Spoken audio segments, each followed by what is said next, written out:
Le jour n'était pas choisi par hasard, un 4 décembre, jour de la Sainte-Barbe, la patronne des mineurs. Tout un symbole pour la pose de la première pierre du musée Louvre-Lens. L'idée qu'on puisse comme ça déplacer la culture uniquement, qu'elle ne se reste pas uniquement à Paris, et qu'une institution aussi emblématique que le Louvre, appelée un rayonnement international qui va dépasser de loin bien sûr les frontières du bassin minier, se retrouve ici, c'est quelque chose qui est formidable. Puis vous voyez bien ici, plus personne ne parle de la politique politicienne, tout le monde est rassemblé pour un projet qui est vraiment important.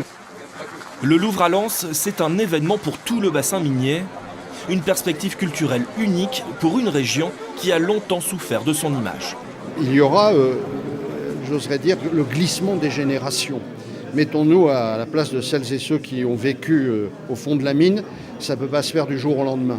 Mais la transition va se faire en démarrant très vite avec la jeunesse. C'est le pari que nous avons fait et je crois que ce message-là, cette mayonnaise-là prend bien.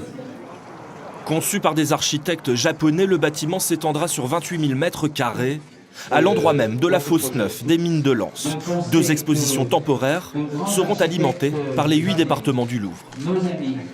C'est un projet aussi nouveau dans la mesure où toutes les coulisses du musée seront apparentes. C'est-à-dire que les réserves seront visibles et visitables. On insistera effectivement sur tout ce qui est métier de musée, mais aussi la médiation qui jouera un rôle essentiel. Donc c'est un projet pour nous tout à fait nouveau. Il nous permet en quelque sorte de réaliser à Lens ce qui est impossible dans le palais parisien. Et ça c'est formidable. Combien aujourd'hui ?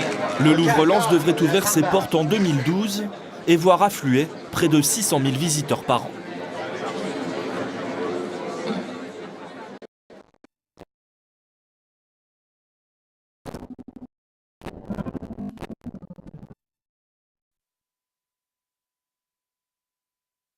Sous les costumes, les anciens, ceux de la mine, venus pour un dernier adieu à cette fosse qu'ils ont tant fréquentée.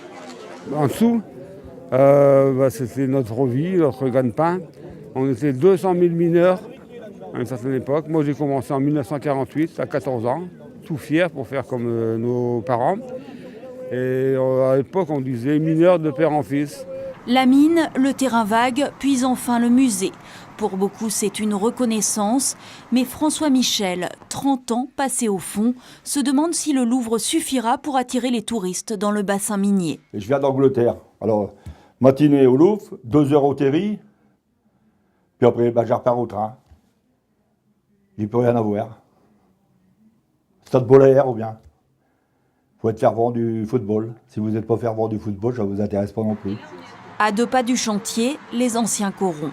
Depuis ces maisons jamais rénovées, le Louvre semble bien loin. Nous, franchement, ça ne nous intéresse pas.